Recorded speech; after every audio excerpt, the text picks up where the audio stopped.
Magandang umaga po, sa nakakapanood nito. Magandang umaga po sa lahat. Ay dito po ay magsisimula na po magtrabaho papunta pong bukid. Pupuntahan ko po yung aking konting halaman upang matabasan po ng damo. Sana po.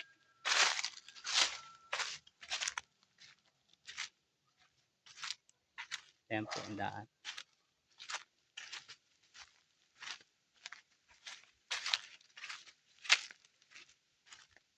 Ayan po.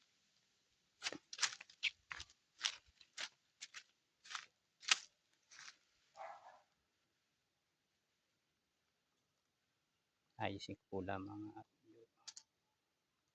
Tatawid po tayo ng tulay. Ayan po tulay. Ayan po.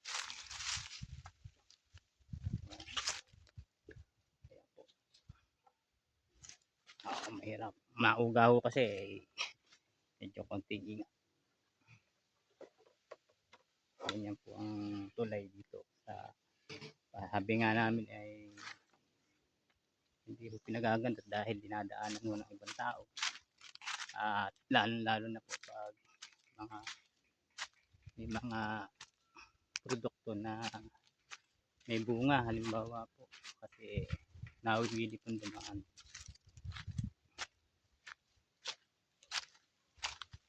Ito tayo kahoy.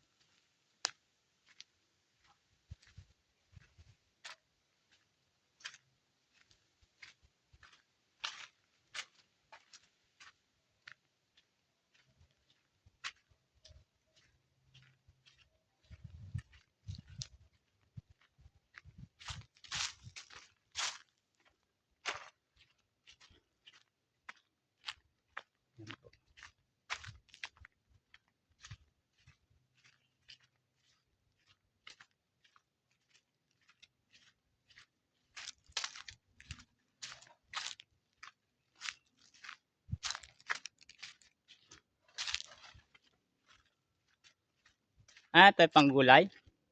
Oh, sige na pala to eh. Tama-tama, may vlog akong inuko ni anin, pang benta. Magkano? Ang isang kanay? 5? 1 kilo? O 1 piraso? 1 kilo. 1 kilo. Ayos pala naman eh. Kala ko may trabaho ka. Wala, tambay. Tambay ngayon? Buti pa katambay. Siguro marami ka ng inipon. Wala pa. Wala. Saan nakatira ngayon? Lote po. Sa lote? Meron naman diyang makakuha yung mga tipos lang kunin nyo. Ito. Ang liliit niya eh. Ayan yung hanap buhay namin dito sa bukid. Puso. Ika nga kung walang puso ang tao, may puso naman ang saging. Yan po ay marunong magmahal sa taong nagugutom. Minsan niyan ang aming ulam. Lalo't mga magagandang lalaki po yung mga nangunguha. Gustong gusto po ng mga puso yan. Yan po yung mga pusong kalat. Ika nga, naghahanap ng ikadadagdag sa puso. Salamat, Toy. Sige, yung tikpos lang kunin nyo ha. Sige. Oo. Kasi yung lang lagi nakikitong tagpos yung ating ko na eh. Para may babalikan. Oo naman. Yan po yung mga trabaho dito sa bukid. Lalo't katulad namin na mahirap.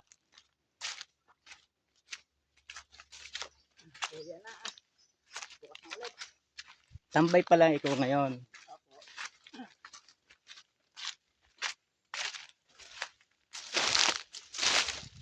Ilan na anak mo? Meron na. Kaya pala kahit pusi talaga pa ka niya no.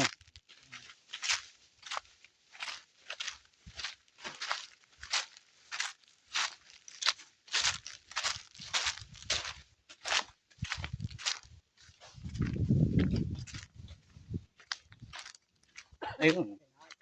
Parang hindi pa. Dalawang araw pa yan. Oo. Ayun. Tagpos na tagpos. Ano yan? Basta matanda ay medyo tuyot na ano. Parang hindi pa ari.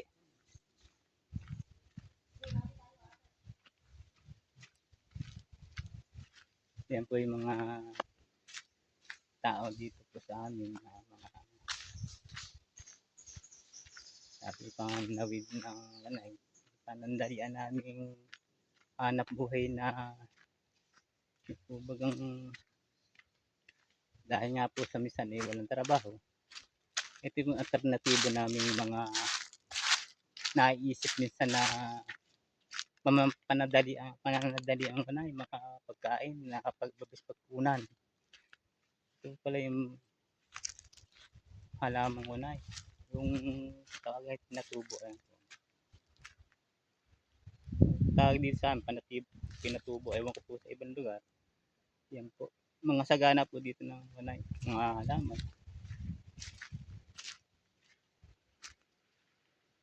Ito po naman ay ewan ko po. Ito po ay kung tawagin namin naman dito ay itong punong ito ay sa lilong. Yan po. Pakita natin maigi po. Yan po ay kunay. Tawagin namin ay matandalag. Yan po. Yan po ang ginagawa namin dyan. Kinukuha namin yan tapos inilalaga. Masarap po kasi ang laman niya. Kuha tayo isa. Ayan po.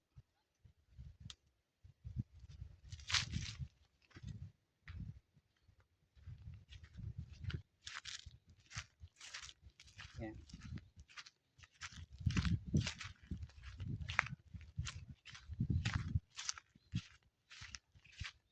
Punta po tayo sa halaman ng maliit.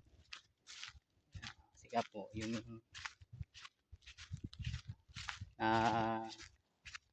panawid namin po pag kami walang kakainin. Minsan ay nagtatanim po kami ng kung nakahanda. Kung halimbawa sa maghapon na yun ay wala kaming kakainin. Nagagawan po namin na may tinanim. Ibig sabihin po, mayroon kami yung pupunan. Hindi po kami iniisip agad kung kasi panahon ng tag-init. Alam po namin wala talaga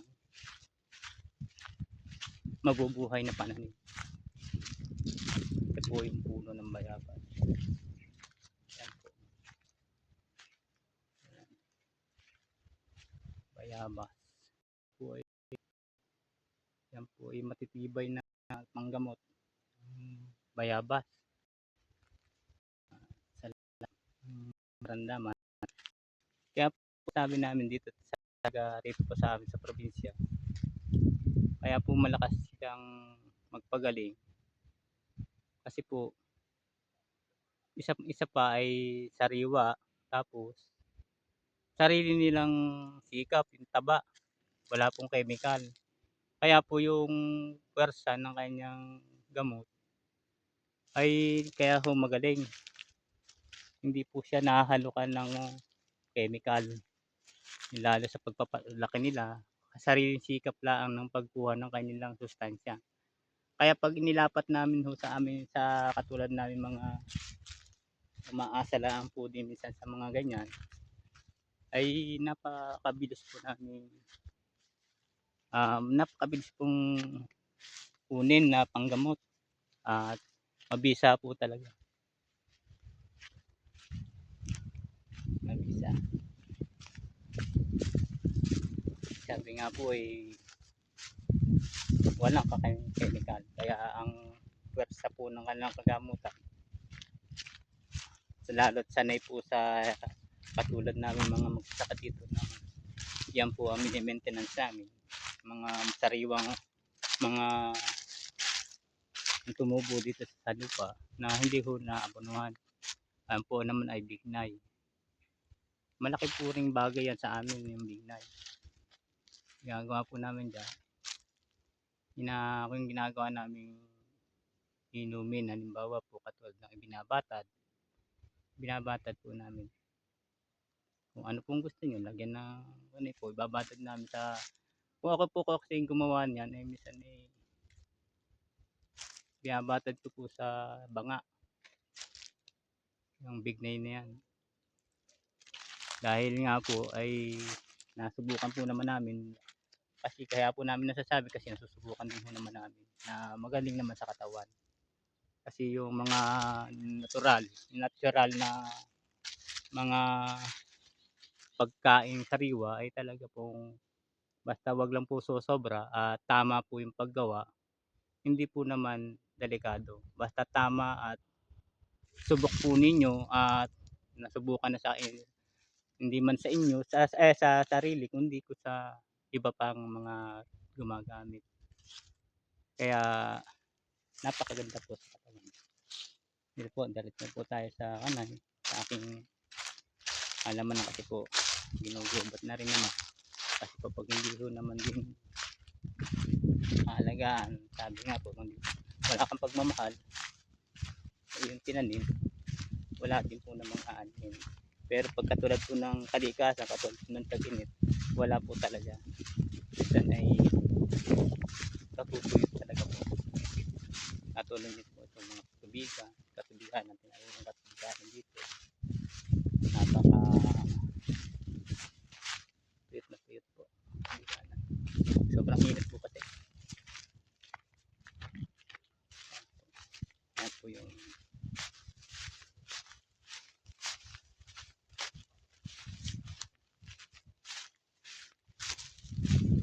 halaman. Napaunti. Sabi nga po pamali. Sa tulad po ngayon, kung hindi nakapagtanim, ito po at paano po, ito mga kunay na po kasi ito. Yung aking kamuting kahoy ay nadugog din po. Inabot pa rin ho ng init. Itong tanglad, yan po, tuyo na. Wala po kasing tubig na pandilig. Saka kung magdidilig man kami ay mano-mano po lamang. Kaya hirap na rin po. Ibig sabihin kung ang kalakasan ng katawan ay gugugol po natin doon sa hirap. Kung sa tingin po naman natin ay talagang wala pong pagkukunan ng tubig ay pahinga na lang. Kung halimbawa ay tumanim na lang uli ng bago kung halimbawa ipapatak ang ulan. Maigi po yung mga ganito halimbawa katulad ng kamuting kahoy na maagap na itanim. Sa ngayon po ito yung mga 6 buwan na. May laman-laman na po ito. Kung talagang gusto nang kumuha at wala po talagang pwede na po sila. Ayan po. So, masikat ng mga ayan. Ayan po. Ayan po. Yung kahoy pong kaunti.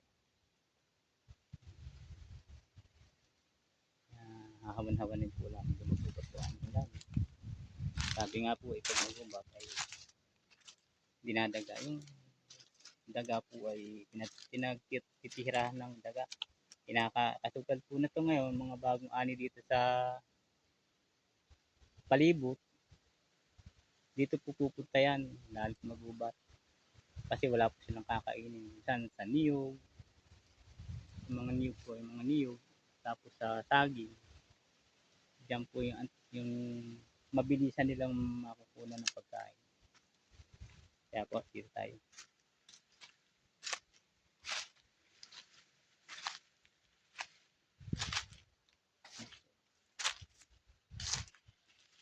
Ito yung mga tanim namin paminta. Kaso, ewan ko po kung makaabot ng tag-ulan.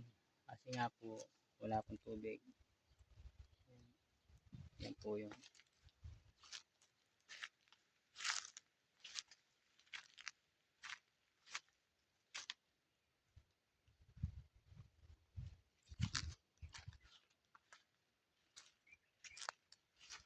kamuting kahoy.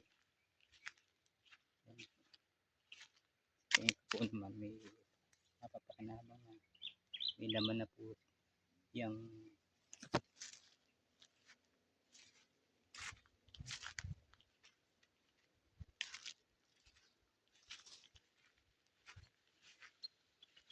at may tanim din po akong ilang alara. Natuyo na rin po dahil sobrang init. Ayan po, may mga bunga siya. Ewan ko po. Ayan po. Kamatis. Alam po walang bunga. Tuloy natin. Sayang. Napuyula ang yung mga bunga. Ayan. Dating bunga. Kamatis. May kamatis. Ilan. Kamatis po.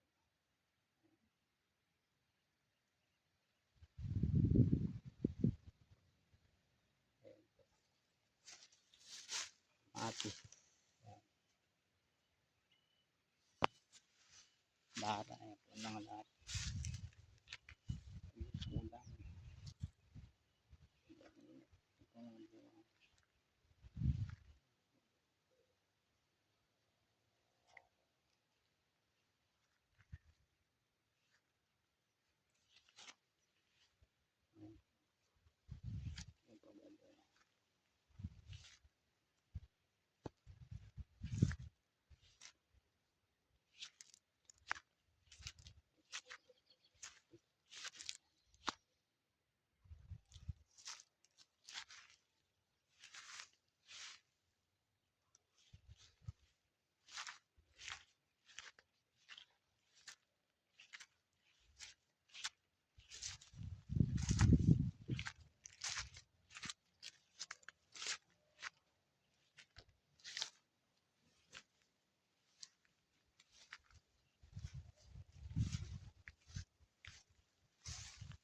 May mga tanim po ako sigarilyas.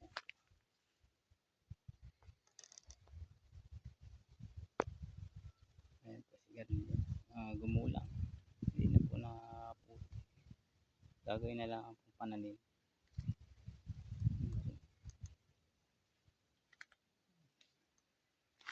Ayan po yung mantikong halaman na. Ayan po. Yung mga bunga po ay gagawin na lang po para pa sa susunod na pagtanim, meron na pong ganyan. Hindi na po maghahanap. Check po tayo dito. Yan ang saging. Tanim. Saging.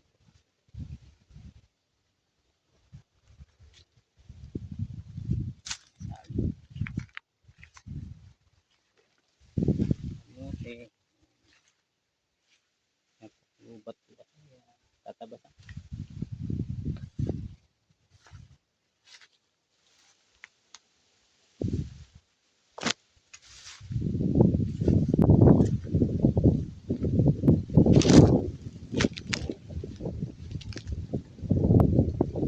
Kalawakan ng wala pong tayo nagpipilian.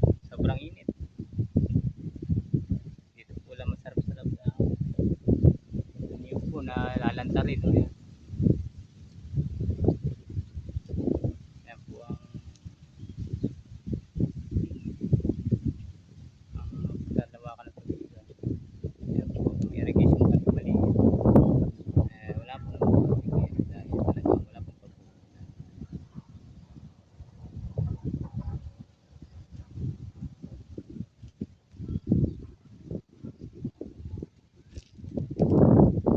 Kaya papahinga muna ako dito.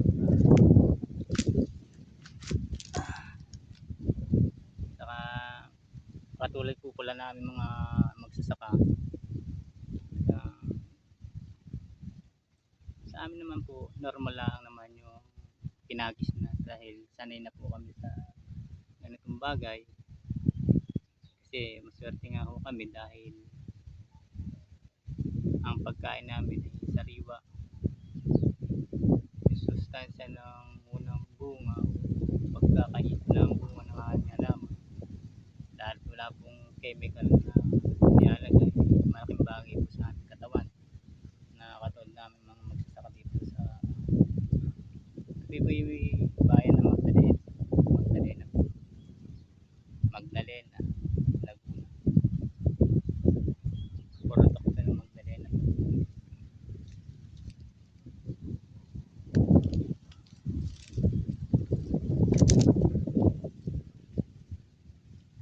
Laging puhunan po ng isang magsasaka para kaya ang kaligayahan na po rin namin yung ang katawan namin ay lagi, yun po ang isa pong ikinalalakas ng aming katulad na sa katulad tayong magsasaka, lagi po sabi ni batak sa hirap. Ibig sabihin po, yun po yung isang malaking bagay po sa aming mga magsasaka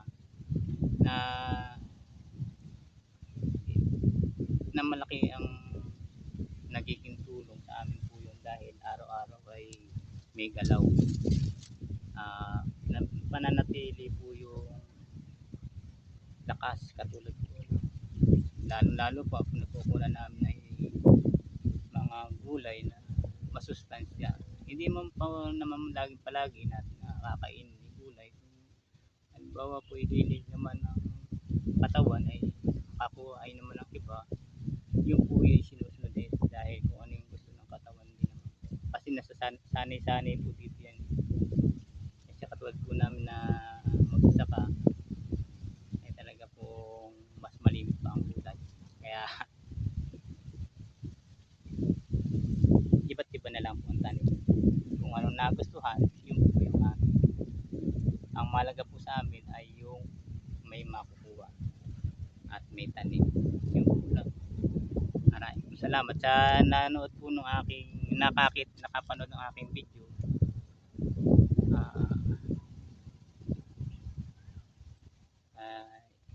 Sana po ay matuwa at masayahan dahil po sa ang dala po namin dito ay yung tao po dito ay magsasaka at sabi nga ay farmer, so hindi po mahilig mag-English, hindi ako marunong mag-English kaya purong Tagalog po kasi, kaya yun po naman yung nagmamalaki to kaya sa mapakita ko din naman sa inyo yung mga buhay namin dito sa bayan ng Magdalena. Gusto po ng mga ganitong video ay maraming salamat at mapanood din naman ninyo dito sa maipakita din namin na bigay saya yung kung ano yung buhay namin sa isang tao, sa katulad namin magsasaka. Kaligayahan din namin kaligayahan kami mapanood at lalo na po mapanood at mabigyan namin kayo ng kasiyahan lalo't kayo na sa puno ng mga problema o makita nyo yung mabalikan nyo man lang yung mga buhay ganito, kahit makita nyo man lang may mabigay namin ng kasiyahan sa bawat isang nakakapanood. Kaya marami pong salamat. Yung mga panood po naman, subscribe nyo na lang ako, kunin na lang po.